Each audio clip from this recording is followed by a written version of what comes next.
everybody. You're Cara. I am, and you're Bryan. I am. Yes, and this is Tales from the Trunk. Now, you know what they say about some stories? Yes? Some stories are tall stories. Yes. You know, if they go on, and you know that maybe they're not true. Well, we found a story for you, which is not a tall story. No, but it's called Jolly Tall. By Jane Hissey. Enjoy. Jolly Tall by Jane Hissey. Bramwell Brown had been busy knitting all week. He started on Monday, knitted all Tuesday, and by Wednesday the scarf he was making was just about long enough for Little Bear. But Bramwell didn't stop. By Thursday the scarf fitted Rabbit and Little Bear together, but still Bramwell kept knitting. On Friday the scarf fitted Duck, Rabbit and Little Bear. But Bramwell didn't stop knitting until Saturday, and by then the scarf was too long for anyone in the playroom. I suppose we could cut it up, said Little Bear. Then everyone would have a scarf. It would all come unknitted then, said Old Bear. Little Bear tried on the scarf once more, but he tripped over the end and landed upside down in Bramwell's lap. Why did you make it so long? He asked. Because people kept interrupting me, said Bramwell. And I forgot to measure it. Never mind, said Old Bear. I'm sure it will come in useful sometime. As a skipping rope, perhaps, grumbled Duck. May we interrupt you just one more time? Asked Rabbit. We want you to come and look at the box for us. We don't know what's inside, but it might be something exciting. Like treasure, said Little Bear. Probably empty, muttered Duck. Rabbit led the toys to a tall box tied up with string. Bramwell walked all around it. It hasn't got a label, he said. I'll make a hole in it and look inside. With his knitting needle, Bramwell poked a tiny hole in the box. The box said, Ouch! Can boxes talk? Whispered Rabbit. Well, this one just did, said Little Bear. It wasn't the box, said Old Bear. It was the something inside. What a pity, said Little Bear. It can't be treasure then. Well, it might be something guarding the treasure, said Rabbit hopefully. Go on, Bramwell. Open it, please. Bramwell studied the mysterious package. I think I ought to talk to it first and see if it's friendly. He crept over to the little hole. Hello, he called softly. Are you friend or foe? Hello, came the muffled reply. I think I must be a friend because I haven't heard of a foe unless a foe is better than a friend, in which case I'm one of those. It doesn't sound very sure, said Duck. I think we ought to be prepared anyway, said Rabbit. I'll find a net to catch it in case it suddenly jumps out. Duck fetched a rope to tie it up. It might escape from your net, he said. And Little Bear found a bag to put the treasure in, just in case there was some. Very carefully, Bramwell and Old Bear untied the string and lifted the lid. They all held their breath.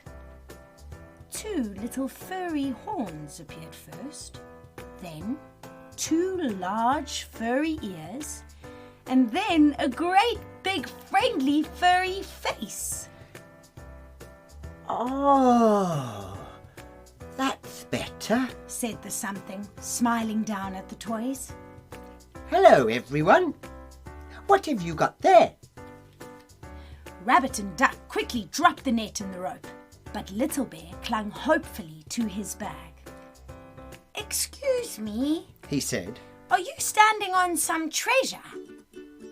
The big furry head disappeared into the box and then popped out again. Sorry, it said. There's no treasure in here.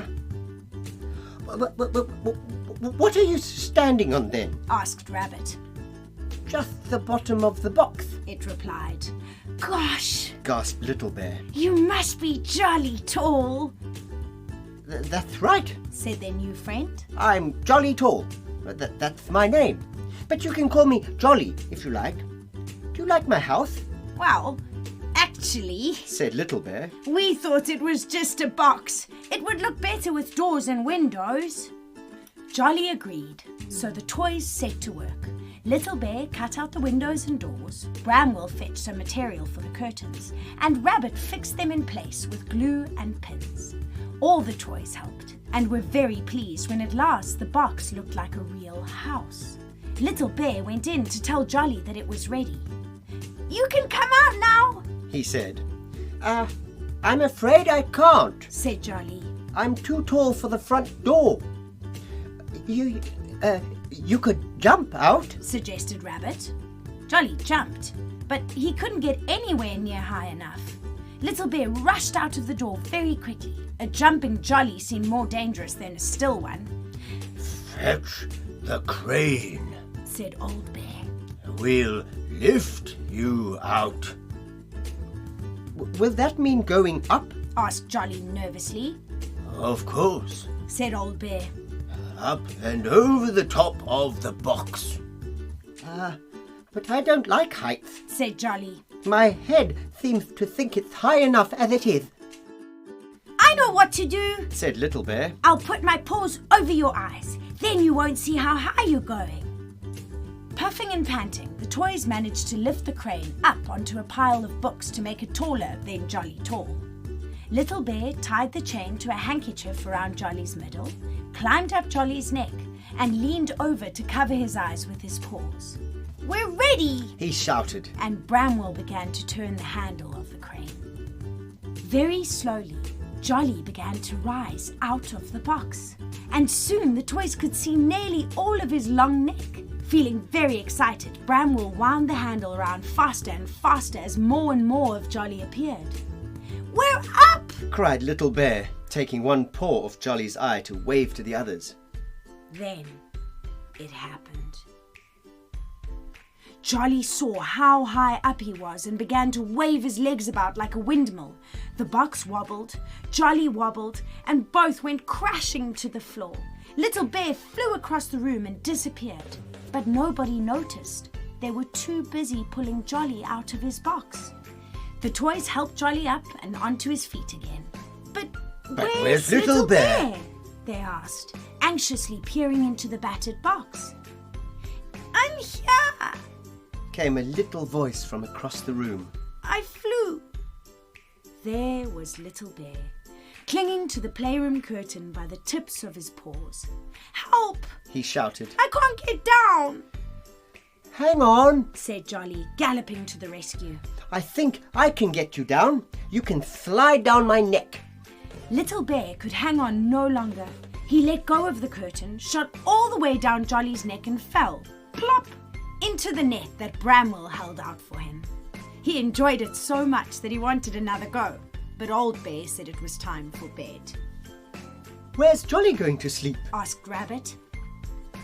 I'll swap my bed for your house, Jolly, Said Little Bear. You can have my house. said Jolly cheerfully. Giraffe sleeps standing up. Just a blanket will do for me. Rabbit and Little Bear found a nice cozy blanket for their new friend, but they couldn't get all of him under it.